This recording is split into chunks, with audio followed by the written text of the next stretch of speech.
பிள்ளையார்பட்டி ஸ்ரீ கற்பக பிள்ளையாரை வணங்குகிறேன். ஆதித்யாய சோமாய மங்களாய புதாயச குரு சுக்கிர சனி பெயர்ச்ச ராகுவே கேதுவே நமோ நமக. நமது வாழ்க வளமுடன் யூடியூப் சேனல் நேயர்கள் அனைவருக்கும் உங்கள் நண்பர் அஸ்ட்ரோ TS மோகன்ராவின் அன்பான வணக்கம், வாழ்த்துக்கள். இப்போ நாம் இந்த வீடியோவில் என்ன பார்க்க போகிறோம் தான் ஜூன் மாத பலன்கள். வழக்கம் போல தான் 12 ராசிக்கும் தனித்தனி வீடியோ. இப்போ இந்த மாதத்தில் கிரகங்கள் எங்கே இருக்குது அப்படின்னா, சுக்கிரன் மேச வீட்டில் பயணம் பண்ணிகிட்டு இருக்காரு. சூரிய பகவான் 15ஆம் தேதிக்கு மேலே ரிஷப வீட்டிலேருந்து மிதுன வீட்டுக்கு வந்துடுவார். குரு பயிற்சி ஆகிட்டார், அதனால் மிதுன வீட்டில் இருக்கார். புதனும் தன்னுடைய சொந்த வீட்டில் மிதுன வீட்டில் இருக்கார். கேது பகவான் செவ்வாய் சிம்ம வீட்டில் இருக்காங்க. செவ்வாய் இப்போ தான் வந்தார், கிட்டத்தட்ட 4-5 வருஷமாக கடக வீட்டில் இருந்த செவ்வாய் இப்போ தன்னுடைய நண்பர் வீடான சிம்ம வீட்டுக்கு வந்திருக்காரு. அங்கே தான் கேது பகவான் இப்போ வந்திருக்காரு. கும்ப வீட்டில் ஆல்ரெடி ராக பகவான் இருக்கார். திருக்கணித பிரகாரம் சனி பகவான் மீன வீட்டில் இருக்கார். இதான் அந்த மாதத்தில் கிரகங்களுடைய நிலைமை. இந்த கிரகங்களை வச்சு தான் நம்ம எப்பவும் போல் 12 ராசிக்கும் எப்படி இருக்குன்னு பார்ப்போம். மாதத்தில் பார்த்தீங்கன்னா வைகாசி விசாகம் ரொம்ப சிறப்பு. எல்லா முருகன் கோவில்கள்லையும் மிகப்பெரிய விழா நடக்கும். அந்த நாட்களில் நாமும் கொண்டாடுவோம். விழா கொண்டாடக்கூடிய வைகாசி விசாகம் கொண்டாடக்கூடிய நாட்டு மக்கள் அனைவருக்கும் நம்முடைய யூடியூப் சேனல் சார்பாக வாழ்த்துக்களை நன்றியும் சொல்லுவோம். நேயர்கள், நீங்கள் இப்போ தான் முத நம்ம இந்த சேனலை பார்க்குறீங்க அப்படின்னா சப்ஸ்கிரைப் பண்ணிக்கோங்க, லைக் பண்ணுங்கள், உங்கள் உறவினர் நண்பர்களுக்கு சொல்லுங்கள். ஏன்னா குறுகிய காலத்தில் இன்றைக்கி கிட்டத்தட்ட 80,000 சப்ஸ்கிரைபருக்கு மேலே வந்திருக்குன்னா நீங்கள் தான், உங்கள் ஆதரவு தான். உங்கள் ஆதரவு இல்லைன்னா நான் இல்லை. சரி, இன்னும் யாருக்காவது எனக்கிட்ட ஜாதகம் பார்க்குறோம்னா கீழே இருக்க நம்பருக்கு ஃபோன் பண்ணுங்கள். நான் வாட்ஸ்அப் நம்பர் தரேன். இல்லை ஏதாவது சந்தேகங்கள் கேட்கணும், இல்லை கமெண்ட்ஸில் கேளுங்க, இல்லை ஃபோனில் கேளுங்க, நான் சொல்கிறேன் எனக்கு தெரிஞ்சதை. சரி, என்னுடைய நேயர்கள் அனைவருக்கும் மீண்டும் நான் வணங்கும் என் குலதெய்வம் முத்துமாரியம்மன் அண்ணாமலையார் உண்ணாமலத்தாய் நான் நித்தம் வணங்கி வேண்டி நிற்கும் குமரமலையான் என் தாய் தந்தையரை வணங்கி இந்த மாதம் உங்கள் அத்தனை பேருக்கும் நல்ல பலனே கிடைக்கும், நல்லதே நடக்கணும்னு வேண்டிக்கிறேன். ஓம் நமச்சிவாய. இப்போ நாம் தனுசு ராசியை பார்ப்போம். தனுசு அப்படின்னா வில் பவர் அப்படின்னு அர்த்தம். தனுசு அப்படின்னா வில் பவர். நான் வச்சிருக்க பேர். எந்த காரியத்தை நினைக்கிறாங்களோ அதை முடிச்சுட்டு தான் உட்காருவாங்க. குறி வச்சு அடிக்கிறது யார் அப்படின்னா தனுசு தான். ரைட். இந்த தனுசு ராசிக்கு இந்த ஜூன் மாதம் எப்படி இருக்குன்னு பார்ப்போம். உங்கள் ராசிநாதன் குரு பகவான் 7ஆம் இடத்துலேருந்து உங்கள் ராசியை பார்க்குறார். ஒரு வருஷத்துக்கு இங்கே தான் இருப்பார். மற்ற கிரகங்களை பற்றியே நீங்கள் கவலையே பட வேணாம். நான் ஏற்கனவே சொல்லியிருக்கேன், ஜாதகம் பார்க்கும்போது லக்னாதிபதி லக்னத்தை பார்ப்பது சிறப்பு, ராசிநாதன் ராசியை பார்ப்பது சிறப்பு, அது உங்களுக்கு குருவாக இருந்து பார்ப்பது சிறப்பு. அதை விட சிறப்பு 9 கூடைய சூரியனோட சேர்ந்து பார்ப்பது, இதுக்கு பேர் சிவராஜ யோகம் சொல்கிறது. அதை விட சிறப்பு 7ல் ஆட்சி பெற்ற புதனோடு சேர்ந்து பார்ப்பது இன்னும் சிறப்பு. அப்போது என்ன சார் கிடைக்கும் கேட்கறதெல்லாம் கிடைக்கும்.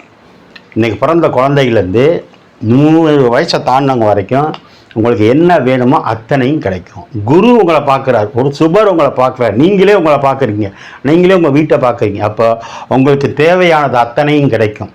புதனோடு சேர்ந்து பார்க்கறதுனால நல்ல கல்வி யோகம் உண்டு, நல்ல பர்சன்டேஜ் உண்டு. புதன்னா கம்யூனிகேஷன், தொடர்புகள், பத்திரிக்கை, எழுத்து, இதெல்லாம் சொல்கிறது. அந்த விஷயங்களில் சிறப்பு. சூரியன் யார்? 7ஆம் இடத்துல இருக்குது. 1, 4, 7, 10 சூரியன் இருந்தால் ஒரு சிலருக்கு அரசாங்க வேலை கிடைக்கும். சூரியனா அப்பாவோட ஆதரவு உண்டு. சூரியன் அரசியலில் இருக்கவங்களுக்கு இந்த மாதம் ஒரு ப்ரமோஷன் உண்டு. சூரியன்னா ஆன்மீகம். அப்போ சூரியன் ஆன்மீகத்தில் திருப்பணியில் இருக்கவங்க, கோவில் திருப்பணியில் இருக்கவங்களுக்கு யோகம். அடுத்து உங்களுக்கு புதனும் குரு ஒன்று சேர்ந்தால் நீங்களே 7ஆம் இடத்துல போய் இருக்கீங்க. அப்போ கணவனாக இருந்தால் மனைவியோட ஒத்துமையாக இருக்கீங்கன்னு அர்த்தம். நீங்கள் மனைவியாக இருந்தால் கணவன் இருக்கிற இடத்துல போய் ஒத்துமையாக இருக்கீங்கன்னு அர்த்தம். ஒரு சிலர் ஏதாவது மன வருத்தம், 1 மாதம் 15 நாள் 20 நாள் ஏதாவது காரணத்தில் பிரிஞ்சிருந்தேன் சார்னா இப்போ ஒன்று சேரத்துக்கு வாய்ப்பு உண்டு. சூரியன்னா அப்போ தான் சொன்னேன் அரசாங்கம். அப்போ அரசாங்க தேர்வு எழுதுகிறவங்க, இன்டர்வியூ போகிறவங்க, அரசாங்க வேலைக்கு முயற்சி பண்ணுறவங்களுக்குலாம் இந்த மாதம் யோகம். இப்படி நிறையா இருக்குது. அரசாங்கத்தினாலேயே, அரசியல்னாலேயே, பூர்வீகத்தினாலேயே, குலதெய்வத்தினால அத்தனையும் சிறப்பு சிறப்பு சிறப்பு. சரி, சந்திரனும் பார்க்குது. அப்போ சந்திரன் யார்? உங்களுக்கு ராசிநாதன் சந்திரன் தான், அதுவும் பார்க்குது. இது ஒரு சிறப்பு. ரைட்டு. 3ஆம் இடத்துல ராகு. 3 அப்படின்னா என்ன?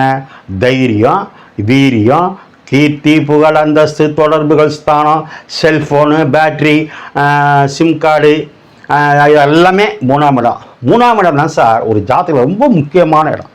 ஒரு ஜாதகத்தில் 3ஆம் இடம் வலுத்துட்டா அவங்கள ஜெயிக்க யாராலும் முடியாது.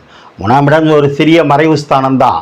ஆனால் 3ஆம் இடம் என்பது உங்களுக்கு எங்கே பார்க்கும்? பாக்கிய ஸ்தானங்களை பார்க்கும். அப்போ 3ஆம் இடத்துல இருக்கு பாக்கிய ஸ்தானத்தை பார்க்கும்போது அங்கே ஆல்ரெடி யார் இருக்கா?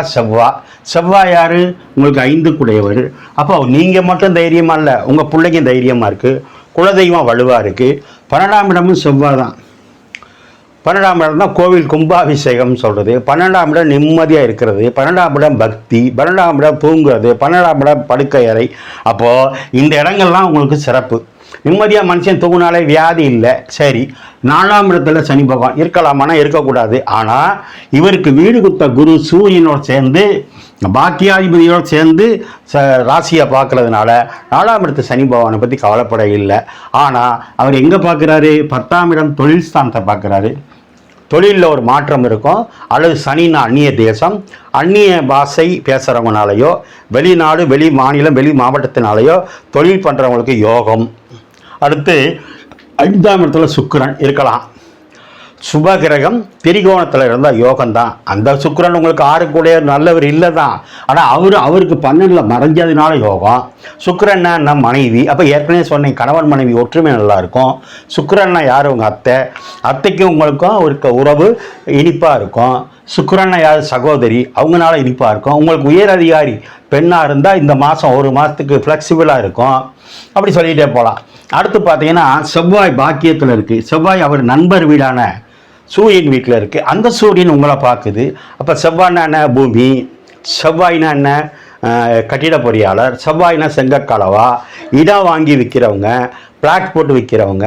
செவ்வாய்னா சர்ஜரி டாக்டர், இப்படி சொல்லலாம். ஆக அந்த செவ்வாய் பாக்கியத்தில் இருக்குது. அதுக்கு வீடு கொடுத்த சூரியன் உங்களை பார்க்குது. 12ஆம் இடம் இப்போ தான் சொன்னேன். வெளிநாட்டு தொடர்பு, வெளிநாட்டு வரவு, கோவில் கும்பாபிஷேகம், கூட்டு குடும்பம், அது சிறப்பாக இருக்குது. திரும்ப அந்த செவ்வாய் 4ஆம் இடத்தையே பார்க்குது, அது அதை விட சிறப்பு. திரும்ப அந்த செவ்வாய் 3ஆம் இடத்தை பார்க்குது, அது அதை விட சிறப்பு. திரும்ப செவ்வாய் சனியை பார்க்குது. பூர்வீகம், சொத்து பிரச்சனை சால்வ் ஆகும். சகோதர ஒற்றுமை நல்லாயிருக்கும். ஆக இந்த மாதம் முழுவதுமே சார் தனுசு ராசிக்கு எல்லா கிரகமும் நல்லது பண்ணுது. என்ன 7ல் சூரியன் இருக்கும்போது அதிகாரம் பண்ணுற மாதிரி இருக்கும். நீங்கள் மனைவியாக இருந்தால் கணவன் உங்களை அதிகாரம் பண்ணுவார். நீங்கள் கணவனாக இருந்தால் மனைவி அதிகாரம் பண்ணுவாங்க. அங்கே ஆட்சி பெற்ற புதன்கிறதுனால ஒற்றுமையாக இருக்கும். கொஞ்சம் விட்டு கொடுத்து போகணும். அல்லது 7ஆம் இடம்னா இடுப்பு பகுதி, ஒரு ஈரோடு இன்ஸ்பெக்ஷனோ அடி வயிற்று பிரச்சனையோ இல்லாமல் பார்த்துக்கிறது நல்லது. எப்படி இருந்தாலும் அத்தனை கிரகங்களும் சிறப்பு. இந்த மாதம் நீங்கள் கேட்டதெல்லாம் கிடைக்கும், கேட்காதும் கிடைக்கும். இது ஒரு சிவராஜ யோகம். 1, 5, 9 சிறப்பு சிறப்பு சிறப்பு. தனுசு ராசிக்காரவங்க இந்த மாதம் பார்த்தீங்கன்னா 1ஆம் தேதி, 27ஆம் தேதி, 28ஆம் தேதி சந்திராஷ்டிரம் இருக்குது. அந்த நாட்களில் கவனம் கவனம் கவனம். குடுக்கல் வாங்கலில் இருக்கவங்க, ஃபைனான்ஸில் இருக்கவங்க, 2 வீலர் ஓட்டுறவங்க, கார் ஓட்டுறவங்க எச்சரிக்கை. நீங்கள் வழிபட வேண்டியது முருகன் வழிபாடு, சிவன் வழிபாடை பண்ணுங்க. இந்த மாதத்தை கொண்டாடுங்க. ஓம் நமச்சிவாய்.